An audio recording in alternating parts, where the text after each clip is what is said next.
I might as well keep talking because well, it solidifies my statements, of course, and I'm drafting as I sit here and talk, and just waiting around for the check to come from my book company, of course, and I assume that's how I'm going to get started on this project here. Mahim Reward.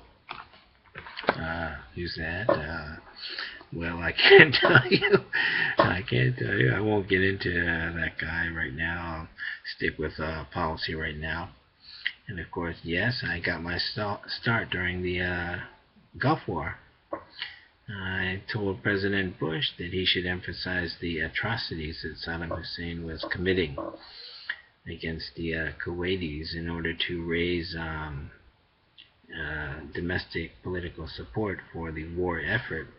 And of course that's what he did when he made his speech in the Gulf there, and of course it worked. It all happened, it was 1990, and when Saddam Hussein invaded Kuwait, of course, there was the entire A section of the Washington Post was dedicated to the event, and I read the entire thing. And of course it didn't mean too much to me. That's right. I realized he had invaded it, but in tiny little writing there it said if Saddam Hussein were to gain control of the oil fields of the Mideast, he would have the finances to build a military superpower, including financing the use of the production of nuclear weapons. And I said, what? Why? And President Bush, of course, said this will not stand, of course. And so I wrote him a letter, and I said,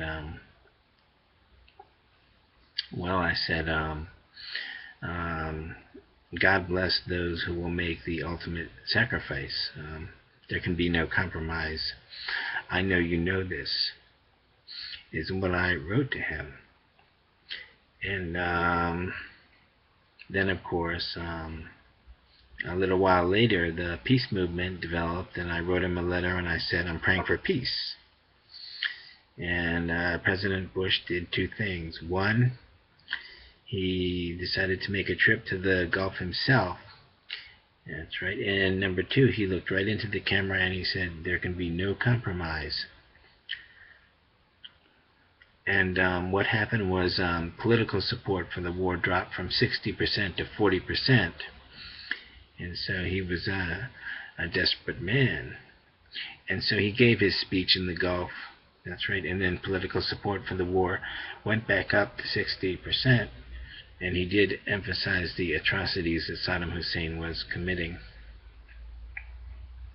Then when the Gulf War happened, of course, he sent me a letter thanking me for the political strategy, of course. He sent me a letter thanking me. And so I was a figure within the United States government, of course. But of course the journalists never publicized my existence or anything about me. They simply call me Blue Boy, is what they do, and attack my personal life. And after the Gulf War, I said to myself, well, I'm going to find out why we have all these problems here in the United States. And you know what the Washington Post wrote? They wrote, no one knows the cause of poverty, is what they wrote. That's right. When they very well know it's from mass immigration, of course. They were lying. And anyways, then what the journalists did was they threw welfare reform out there, and they threw health care reform out there, and to slow me up. That's what they were doing.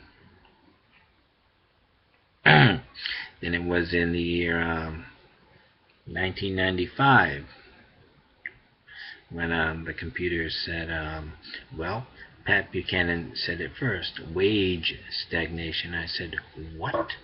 Wages are stagnant? That's from immigration, of course. And then, of course, in early 1998, the computer said wages have been stagnant for 20 years. And I said, what? 20 years? That's a massive amount of money, and that's the cause of all the problems that we're having in this country. Is what I said right there at the end of '97 to myself. And then I was on my way, of course, and here's the book right here, The Macroeconomic Laws. Then I said about describing the macroeconomic laws, and I estimated the cost of mass immigration. The computer supplied me with a certain amount of information. Computer mark. And anyways, that's how it happened. Anyways, that was 1990. That was 24 years ago. It's a long time. That's a long time. I have 23 more years to go before what's called the plagues.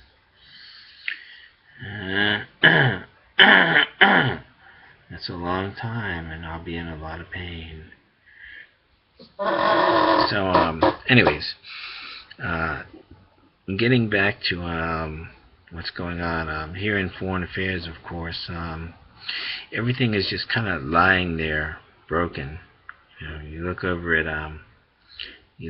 Pakistan, and Pakistan has taken a pounding from Al Qaeda. We're scheduled to withdraw from Afghanistan, which would again leave a vacuum, of course. And you look at Iraq, and it's a mess. And Israel, of course, is attacking Hamas. And Israel, of course, they're not very well. They're hardliners. They're killing a lot of civilians there. And, of course, the Israeli-Palestinian conflict, the cause of the Israeli-Palestinian conflict is the settlements by Israel in the West Bank. Of course, the settlements in the West Bank drives Palestinian support to the radicals, including Hamas and Hezbollah. Then Hamas attacks Israel. And Israel attacks Hamas and the Palestinians, and then the Palestinians attack again, and what you get is a cycle of violence there. But the cause, of course, is Israel.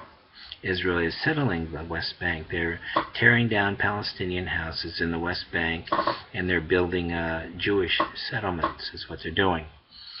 And this hardly gives rise to a two-state solution if you're settling the West Bank. If what the West Bank is to be Palestine and an independent and sovereign nation state, then you can't have Israel with a military presence in the West Bank and settling West Bank and tearing down Palestinian houses. That's hardly an independent and sovereign nation state. That's aggression by the Israelis, and that's the cause of the Israeli-Palestinian conflict. I do believe that Israel should retain control of Jerusalem, though, but the West Bank should go to the Palestinians.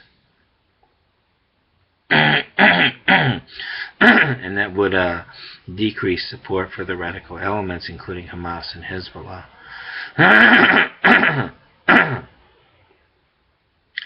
And so you see the Israeli-Palestinian conflict is aflame, and Iraq is a mess. Pakistan is being attacked. You see Yemen, of course. There's an Al-Qaeda group in Yemen trying to bring down that government as well.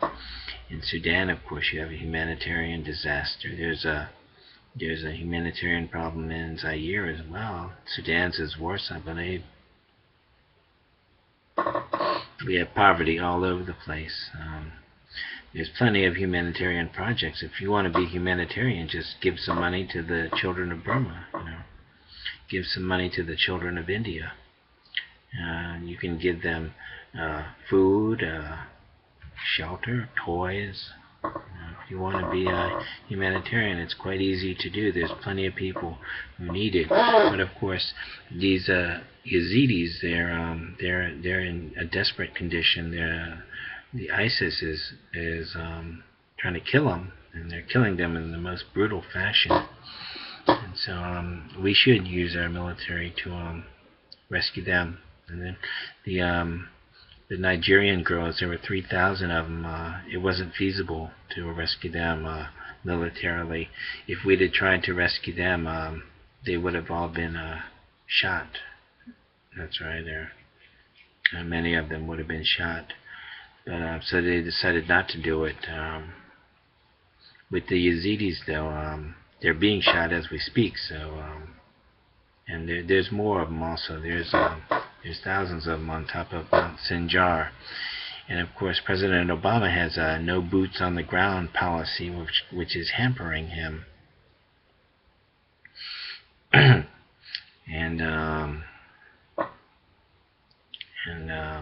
So you see everything laying there broken.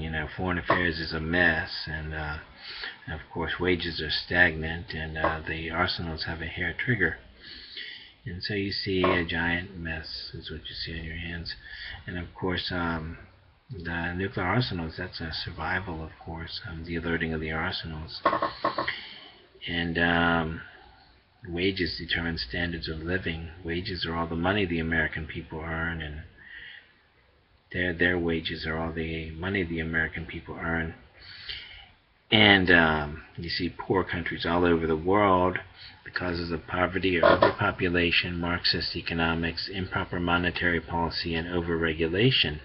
And you see it all over the world, especially the overpopulation. And you see quite a bit of Marxist economics. In Africa, most of those economies are Marxist, and they have overpopulation as well. In the Mideast, you see overpopulation and Marxist economics as well.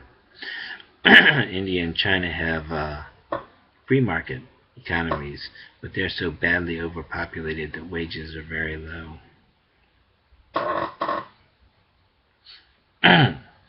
So I'm sitting here with this stupid shirt there, Rage Against the Machine, a band with no songs. There are no good songs anyways. There's no present, there's no future. I don't even know about the past. It's all timeless and never-ending. To take it in, it's all too vast. It goes forever and ever. You thought you knew, but you never. There goes tomorrow. Journey to the Center of Eternity by the singer John Ozzy Osbourne. Much more creative lyrics than anything that this band could come up with.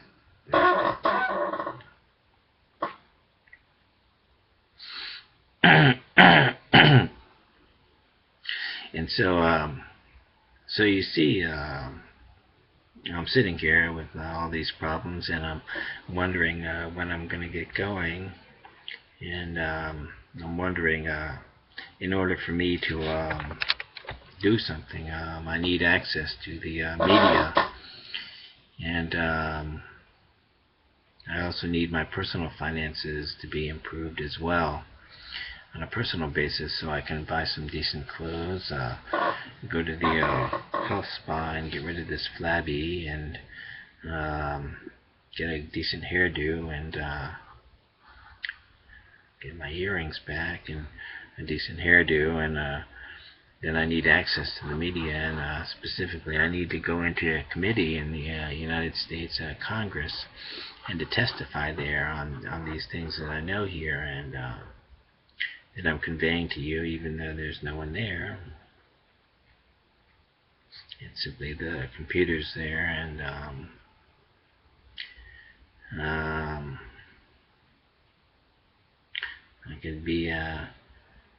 I could say something in a striking voice like, "Hey," but I won't.